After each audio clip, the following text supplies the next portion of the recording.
Europe 1, 7h26, Thomas Soto. La morale de l'info, Raphaël Antoven, bonjour. Bonjour Thomas. Ce matin, vous nous parlez de sexe, ou plus précisément de la fameuse sextape de Mathieu Valbuena qui ébranle le monde du foot depuis plusieurs jours maintenant. Mais ébranler, c'est le mot, camarade.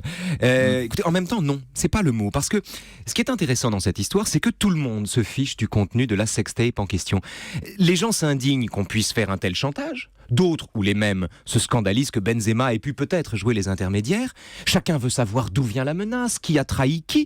Mais les images elles-mêmes de la sextape n'intéressent personne. Et de quoi cette pudeur est-elle le symptôme à vos yeux, Raphaël ? C'est du puritanisme de l'époque, en Mais quelque sorte ? au contraire, Thomas, c'est le symptôme de la bonne santé de l'époque et de la sagesse collective qui consiste spontanément à condamner un chantage plutôt qu'à se pencher sur une indiscrétion.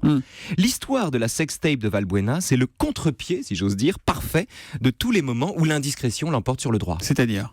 Eh bien, chaque fois qu'un torchon publie des photos volées, ou qu'un torchon publie des conversations privées, quand un groupe de hackers publie les noms des gens qui pratiquent l'adultère en ligne, quand une caméra filme des adolescents qui font l'amour dans une piscine, quand une journaliste trahit les règles du off parce qu'elle croit tenir un scoop, quand la phrase malheureuse d'un politique qui ne se sait pas filmer devient virale, le poursuit comme la gale, bref...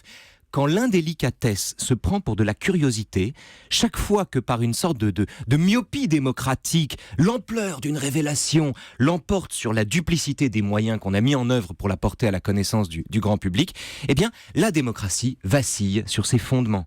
La liberté devient une atteinte à la liberté d'autrui et la transparence devient l'alibi de l'inquisition. Or ici, c'est le contraire. Le contenu de la cassette, enfin de la sextape, pardon... On ne sait même pas si elle existe d'ailleurs. Bon, mais peu importe, si c'est presque secondaire. Le contenu, en tout cas, disparaît derrière le fait qu'on ait voulu s'en servir pour faire chanter sa victime. L'appât du sexe s'incline devant le respect du droit, le monde est moins sale et les torchons deviennent inutiles. Mais est-ce que cette sagesse populaire, entre guillemets, ne vient pas tout simplement du fait, Raphaël, qu'il est encore plus croustillant d'imaginer Benzema en intermédiaire pour des escrocs que Mathieu Valbuena en acteur porno ? Peut-être. Écoutez, peut-être. Mais oui, peut-être. Mais peu importe. Voilà, je dirais peu importe. Je suis peut-être de mauvaise foi, mais peu importe. Le résultat est le même. Ce qui est intéressant ici, c'est le désintérêt collectif pour un truc aussi nul que la sextape de Mathieu Valbuena. Et ça, c'est toujours bon à prendre. Et alors la morale de l'info ? La morale de l'info, c'est que la démocratie, c'est la pudeur. Raphaël Antoven, la démocratie, c'est la pudeur.